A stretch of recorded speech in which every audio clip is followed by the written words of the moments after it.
December 1985. A Hollywood producer flies to Rwanda to meet with Dian Fossey about turning her life story into a film. It became one of the most powerful conservation stories ever told, and the making of it is just as wild as the story on screen. These are 12 secrets behind gorillas in the mist.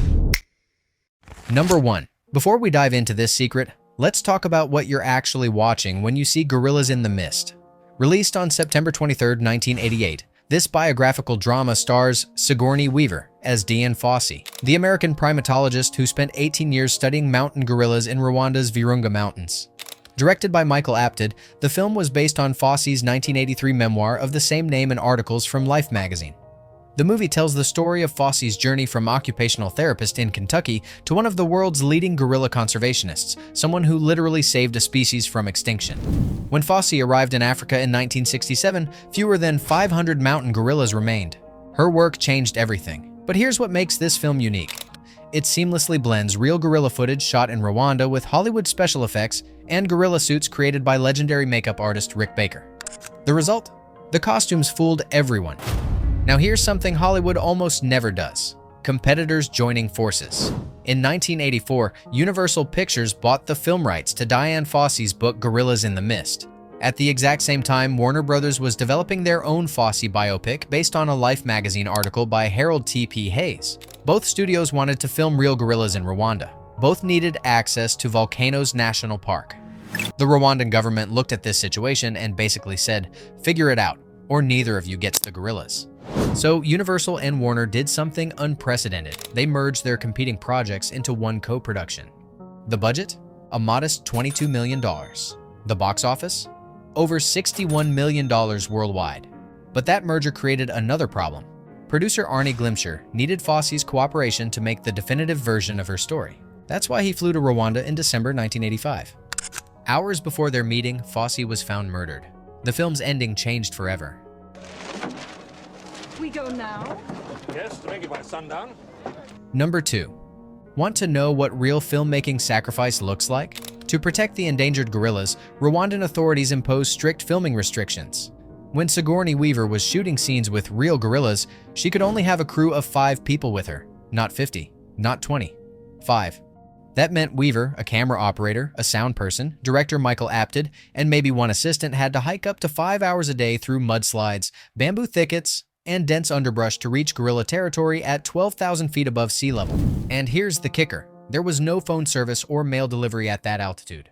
Producer Terrence Clegg had to hire 400 Rwandans to carry equipment, supplies, and essential materials up the mountain. Because lions still roamed the area, park rangers with rifles were constantly on patrol.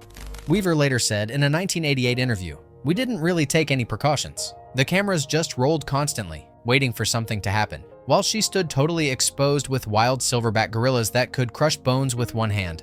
Talk about commitment to authenticity. Swahili. Jesus Christ. Number 3. Remember Rick Baker, the special effects legend behind Michael Jackson's Thriller video? For Gorillas in the Mist, Baker created gorilla suits so realistic that they literally terrified the cast and crew. Here's what happened. One day during filming, a stuntman casually climbed into his gorilla suit while the actors and crew were hanging around, paying no attention. The suit was incredibly sophisticated. It even had internal forearm extenders, so the performer could run on all fours like a real gorilla. The stuntman was getting ready to film a charging gorilla scene, so he did a practice charge. The entire cast and crew ran for their lives. They genuinely thought a wild silverback was attacking them. It took several minutes for everyone to calm down and realize it was a stunt performer in a costume. Why were the suits so good? Before this film, gorilla suits in movies had obvious flaws. You could see the wearer's real eyes, which forced modifications to the face. Baker revolutionized the design so completely that Roger Ebert wrote, "Everything looked equally real to me. I could never be sure which scenes used real gorillas versus suits." You're a tracker. Yes, of buffalo, antelope, and elephant. Number 4. 1988 was Sigourney Weaver's year, in a way that's almost never happened in Oscar history. She received 2 Academy Award nominations for 2 completely different roles in the same year. Best Actress for Gorillas in the Mist, and Best Supporting Actress for Working Girl, where she played a cutthroat corporate boss opposite Melanie Griffith. She didn't win either Oscar. But at the Golden Globes that year, she made history by becoming the first actress ever to win 2 Golden Globes for acting in the same year. Best Actress for Gorillas in the Mist, and Best Supporting Actress for Working Girl. Weaver remains one of very few actresses to accomplish this double nomination feat at the Oscars. Despite never winning an Academy Award across 3 nominations, her performance as Dian Fossey is still considered one of the greatest transformations in cinema history. If you're wondering who else pulled off this rare double win, the list is super short, just 3 others so far. Joan Plowright in 1993, Helen Mirren in 2007, and Kate Winslet in 2009. Shit. God. It's gorilla spore. And it's flesh. Most certainly is. Number 5. Here's a behind-the-scenes secret that'll blow your mind. Those adorable baby gorillas you see interacting with humans in close-up scenes? They're not baby gorillas at all. Using any animals raises ethical questions. The filmmakers' reasoning in '88 seemed to be, using actual baby gorillas would have put the crew in serious danger from the adult silverbacks. Adult gorillas are fiercely protective of their young, and any perceived threat would have resulted in a real attack. Number 6. One of the most criticized aspects of the film is the romantic subplot between Dian Fossey and National Geographic photographer Bob Campbell, played by Brian Brown. The affair absolutely happened in real life. Campbell was sent by National Geographic to document Fossey's work, and they became lovers despite Campbell being married. He even proposed to divorce his wife and marry Fossey, but she refused because it would have meant spending time away from her gorillas. Here's the problem. Fossey's book, Gorillas in the Mist, deliberately omitted material about her personal life, including the Campbell affair. The book focused almost exclusively on her scientific work.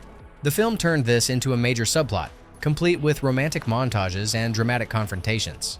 Critics and Fossey's friends felt this diminished her scientific achievements and made the story more about Hollywood romance than gorilla conservation. How'd you know I was married? Number 7.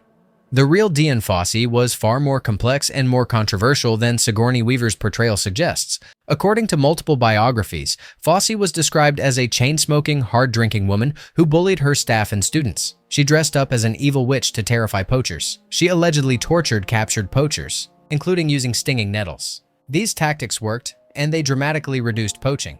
But they also made her enemies and alienated potential allies. Critics accused the film of presenting Fossey as more sympathetic and less extreme than she actually was.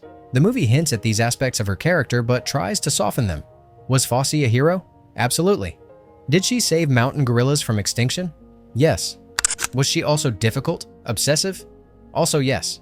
The film walks a careful line, showing enough of her intensity to make her interesting while avoiding the more disturbing aspects of her methods.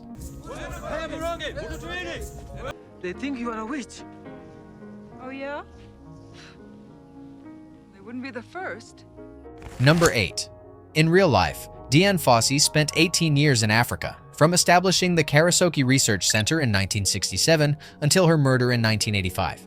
The film compresses this timeline significantly. While it shows Fossey arriving in Rwanda in 1967, the movie blurs the passage of time, making the final years unclear. This compression meant many crucial elements of her story were omitted. Her growing reputation in the scientific community, her appointment as a professor at Cornell University from '81 to '83, the publication of her best-selling book in 1983, the increasing tensions with Rwandan officials over gorilla tourism, the deterioration of her relationship with her research staff. But here's what really got lost in that compression: the evolution. See, the movie shows you Fossey arriving as an idealistic occupational therapist, and then boom, suddenly she's this hardened conservationist willing to do anything to protect her gorillas. But in real life, that transformation took nearly 2 decades.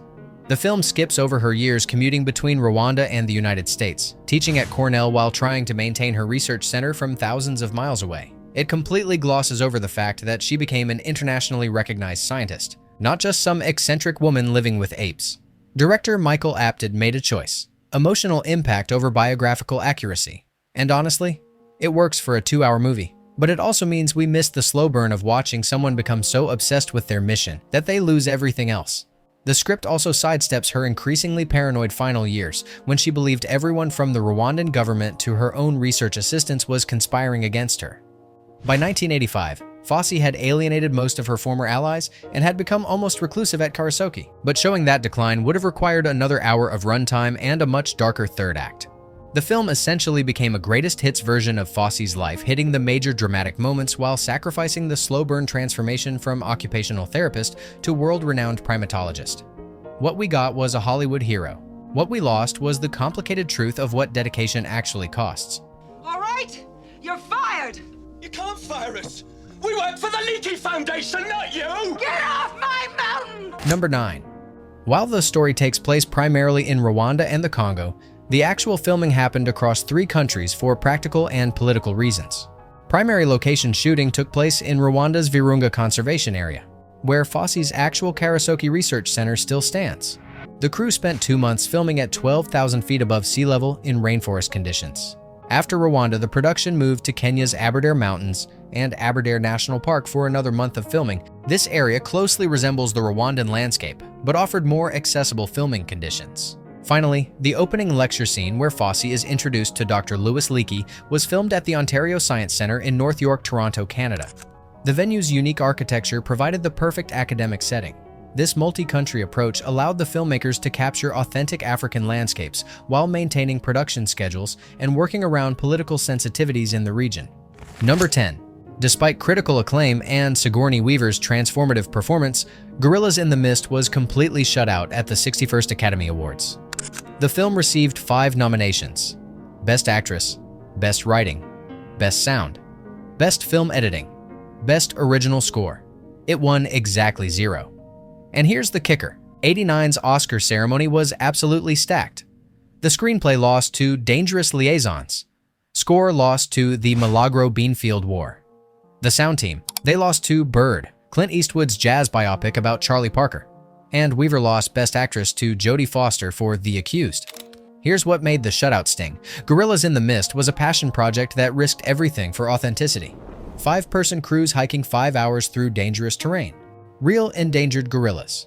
Revolutionary special effects. A story that actually mattered for conservation. Meanwhile, Hollywood went safe. Some film critics called Weaver's loss one of the great Oscar injustices of the decade, given that her performance required her to essentially become Fossey physically, emotionally, and intellectually. The film did win awards elsewhere, including the Genesis Award for Feature Film, recognizing its contribution to animal welfare awareness. Number 11. The film didn't just change Weaver's career, it changed her life. Sigourney Weaver was so moved by her experience making Gorillas in the Mist that she immediately launched an Adopt a Gorilla campaign to fund research at the Karasoke Research Center and anti-poaching patrols. She called it the Digit Fund, named after Digit, the gorilla who was beheaded by poachers in 1977 and became the emotional center of Fossey's crusade. Weaver and producer Arnold Glimcher personally adopted Maggie, one of the gorillas who appeared in the film. Weaver later became honorary chairperson of the Dian Fossey Gorilla Fund International, a position she held for nearly 16 years.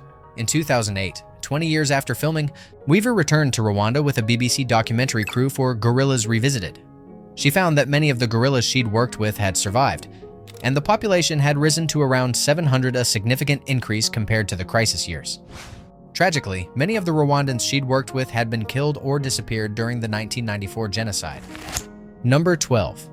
The film ends with Fossey's murder on December 26, 1985, Boxing Day. She was found in her cabin with her skull split by a panga, a type of machete that she had confiscated from poachers years earlier and hung on her wall as a trophy. The investigation revealed a complex crime scene that raised more questions than answers. But here's what made investigators suspicious. Fossey's valuables were untouched. Her passport, money, and other belongings were still there. Whoever came to her cabin that night wasn't looking for a robbery. Rwandan courts tried and convicted her research assistant Wayne Maguire in absentia for the murder. The alleged motive? Maguire supposedly wanted to steal the manuscript of Fossey's sequel to Gorillas in the Mist because he wasn't happy with his own research. Maguire was sentenced to death by firing squad. But here's the thing. He'd already returned to the United States in July 1987. Because no extradition treaty existed between the US and Rwanda, he never served his sentence. Maguire gave one brief statement calling Fossey his friend and mentor, and the charges outrageous, then disappeared from public view for nearly 20 years. But many experts believe the real killers were never caught. Alternative theories suggest poachers seeking revenge, political figures with financial interests in gorilla tourism who saw Fossey as an obstacle. The truth? We may never know. Modern forensic experts believe the case could potentially be solved with today's DNA technology, but as one investigator noted, the older a case gets, the harder it becomes. Evidence disappears. Witnesses pass away. Memories fade. She made powerful enemies by protecting the gorillas, and those enemies may have silenced her permanently. The film doesn't dwell on these darker theories, and maybe that's appropriate. Instead, it honors her legacy and the work that continues in her name. 36 years after its release, Gorillas in the Mist remains relevant for one crucial reason: the mountain gorillas are still here.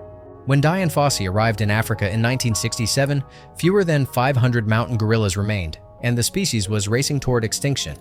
Today, thanks to the conservation efforts she pioneered and the global awareness created by her work and this film, the population has grown to over 1,000 mountain gorillas. They're the only great ape species whose numbers are increasing. The Dian Fossey Gorilla Fund continues her work, employing rangers, researchers, and anti-poaching patrols in Rwanda and the Democratic Republic of Congo. The organization protects gorilla habitat and conducts scientific research that builds on Fossey's groundbreaking behavioral studies. The film also influenced how Hollywood approaches conservation storytelling. It demonstrated that audiences would show up for wildlife biopics if the human story was compelling enough. From studio mergers to murder mysteries, Gorillas in the Mist is way more than just another biopic.